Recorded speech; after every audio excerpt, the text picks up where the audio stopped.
नमस्कार दोस्तों। आइए आज सुनते हैं मालती जोशी जी की कहानी औकात। कहानी शुरू करते हैं मित्रों। खेल अपने पूरे यौवन पर था।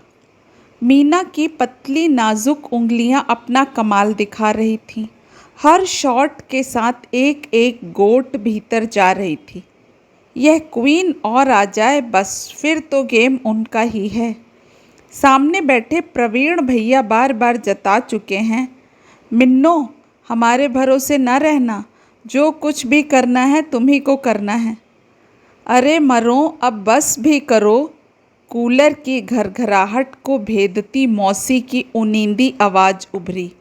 कसम है जो इस खट खट के मारे जरा भी आंख लगी हो। मम्मी अब झूठ तो मत बोलो, रीता ने तपाक से जवाब दिया। 1 बजे मुंह ढाँप कर सोई हो तो पूरे 3 घंटे बाद तुम्हारी आवाज़ सुनाई दी है। तो क्या 4 बज गए? मौसी ने मन ही मन हिसाब लगाया। अरे तो अब चाय वाय भी बनेगी या खेल ही होता रहेगा? शॉट लगाते हुए मीनू का हाथ अकारण ही कांप गया। चांस बेकार चला गया। नीता ने लपक कर स्ट्राइकर उठाते हुए कहा, मम्मी अब प्लीज़ डिस्टर्ब मत करो, इतनी दोपहरी में तुम्हें चाय की पड़ी है। मीनू जानती है एक बार चाय की तलब होने पर मौसी से मिनट भर सब्र नहीं होगा। उसने कनखियों से देखा। मामी जी की रिंकी पिंकी उपन्यासों में ऐसा सिर डालकर बैठ गई हैं मानो वह कोर्स की किताब हो और इम्तिहान एकदम सिर पर हो। अलीगढ़ वाली सुषमा जिज्जी अच्छी खासी मीनू के पास बैठकर खेल देख रही थी। मौसी के जागते ही वे चादर ओढ़कर वहीं फर्श पर लंबी हो गई। रोहित मोहित तो लड़के थे, उन्हें कोई खतरा ही नहीं था। मीनू, मौसी की अलसाई पुकार आई। मीनू जैसे इसके लिए तैयार ही बैठी थी, एकदम उठ खड़ी हुई। आहा कैसी रानी बिटिया है, बस यही है जो मेरा दर्द समझती है, बाकी तो सब बस खाने भर को हैं। अरे गेम तो पूरा करती जाओ, तीनों साथी चिल्लाए। नहीं अब मन नहीं है, तुम रिंकी पिंकी को बिठा लो। अब मन क्यों होगा, मम्मी ने तारीफ जो कर दी है। सच mummy, you are a perfect bore. Kitchen में जाते हुए मीनू नीता का भुनभुनाना सुनती रही, सुनकर अनसुना करती रही। पर उस आवाज़ को वह कैसे अनसुना कर दे जो बड़े विश्वास के साथ, बड़े अधिकार के साथ केवल उसके लिए उठती है। पिछले 15 दिनों से यही सब तो हो रहा है। वह बड़ी ललक के साथ यहाँ आई थी। वैसे तो इन दिनों शादियों में जाना उसने छोड़ ही रखा है। ऐसे अवसरों पर अपने अभाव और अधिक कचोटने लगते हैं और जहाँ जाओ उसकी अपनी शादी की चर्चा छिड़ने लगती है। लोगों की बातें सुन सुन कर अपने पर ही करुणा उपजने लगती है। पर यहाँ आते हुए उसका मन उत्साह से भरा हुआ था। नीता की शादी थी और नीता सिर्फ उसकी मौसेरी बहन नहीं थी, हम उम्र होने के नाते सखी सहेली भी थी।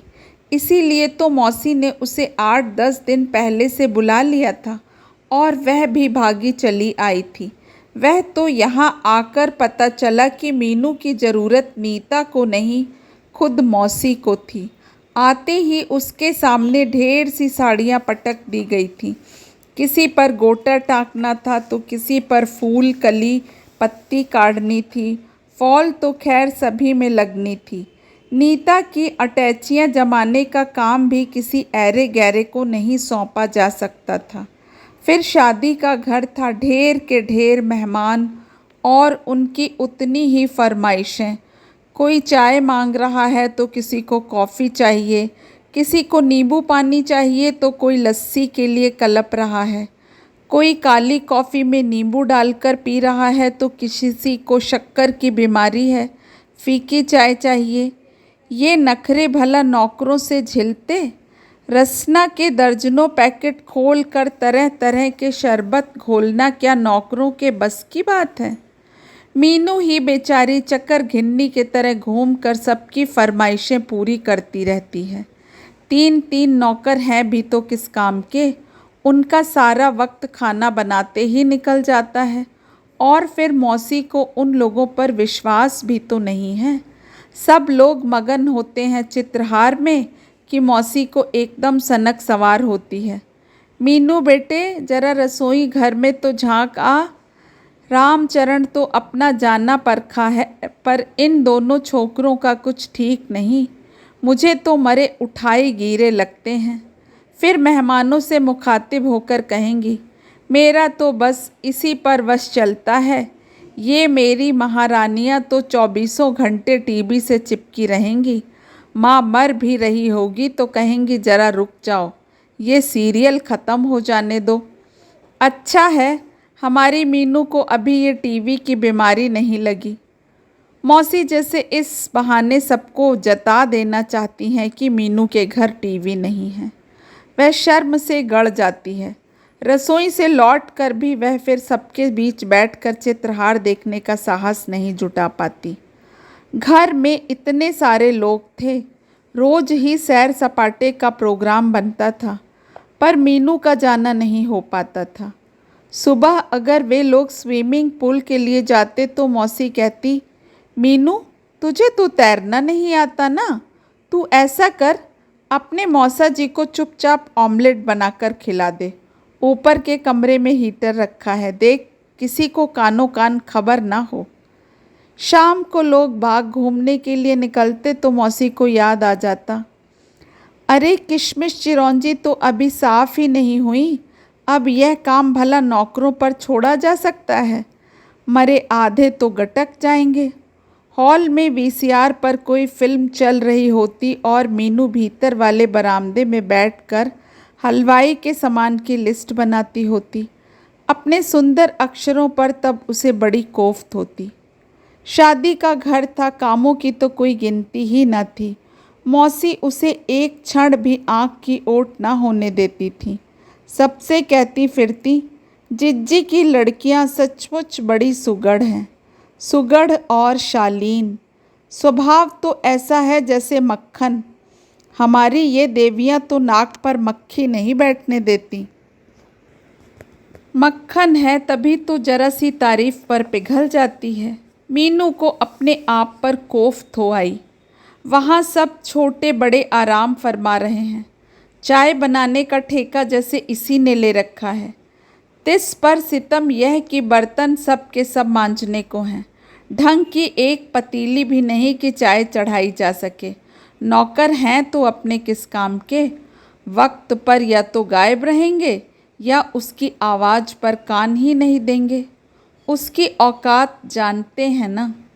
हार कर उसने एक पतीली साफ़ की, अभी तो कप प्लेटों का भी जुगाड़ करना पड़ेगा। वहाँ सब की सब महारानी बनकर बैठी रहेंगी, किसी से यह भी ना होगा कि आकर ट्रे ही लगवा दें। अम्मा शादी से एक दिन पहले पहुँची थी। आते ही मामा जी ने उल्हाना दिया था, जिज्जी तुमने क्या बिटिया को बांदी बनाकर भेजा था? छोटी जिज्जी उसे दिन भर नचाए रखती हैं। अम्मा तो निरी गऊ हैं, सुख दुख तो उन्हें व्यापता ही नहीं। बोली, अरे तो क्या हुआ, काम करने से कोई घिस थोड़े ही जाएगी। शादी का कामकाज कोई बाहर वाले आकर थोड़े ही करवाएंगे, वो तो अपनों को ही करना पड़ता है। फिर मेरी मीनू को तो आदत है, मेरी गृहस्थी तो इन्हीं लड़कियों के दम पर चल रही है। मीनू को बहुत ताव आया। ठीक है, उसे आदत है तो क्या इसका मतलब है वह हर जगह खटती ही रहेगी? अम्मा भी कभी कभी ऐसी बात कह देती हैं कि बस। गुस्से की एक यही वजह नहीं थी। अम्मा नीता के लिए तो 700 की साड़ी लेकर आई थी, पर मीनू के लिए कुछ भी नहीं, जबकि अम्मा जानती थी कि शादी में पहनने लायक उसके पास कुछ भी नहीं है। अम्मा ने वायदा भी किया था और अब बिसूर रही थी।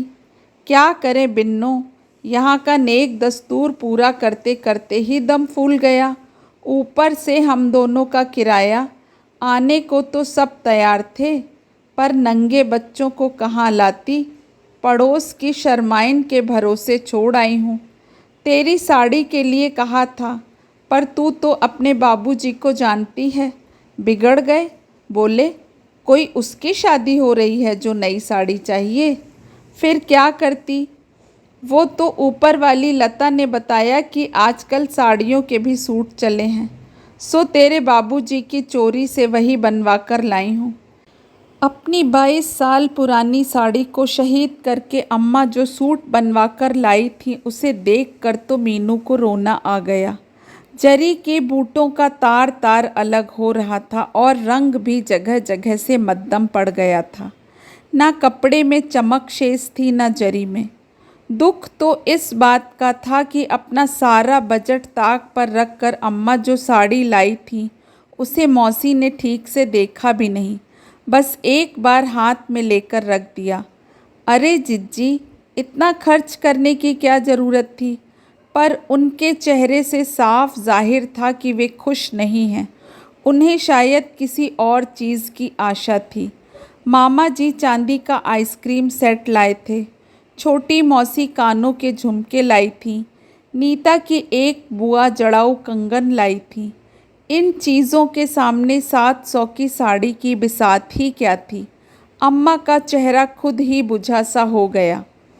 शादी वाले दिन छोटी मौसी ने उनका मूड और ख़राब कर दिया। जैसे ही सब लोग तैयार होने लगे, मौसी बोली, हाय जिज्जी, दुनिया कहाँ पहुँच गई और तुम अभी वही पुरानी साड़ियाँ लथेड़े जा रही हो। भला ऐसा डिज़ाइन आजकल कोई पहनता भी है? अम्मा तो रोनी रोनी हो आई। मीनू जानती है, बरसों हो गए अम्मा अपने लिए एक अच्छी सी साड़ी भी नहीं खरीद पाई, पर इस मजबूरी को छोटी मौसी क्यों समझेंगी? उनके यहाँ तो कंचन बरस रहा है। मीनू ने तय कर लिया था कि वह अपने रोज वाले कपड़े ही पहन लेगी, पर अम्मा का लाया हुआ वह नमूना सूट नहीं पहनेगी। पर अम्मा का रुआसा चेहरा देखकर उन्हें और अधिक तंग करने की इच्छा नहीं हुई। वह जैसे ही तैयार होकर निकली, सब लड़कियों ने उसे घेर लिया। यह क्या, आज भी साड़ी नहीं पहनोगी? क्या करें अम्मा, हमारा ब्लाउज़ लाना ही भूल गईं, उसने मिमिया कर कहा।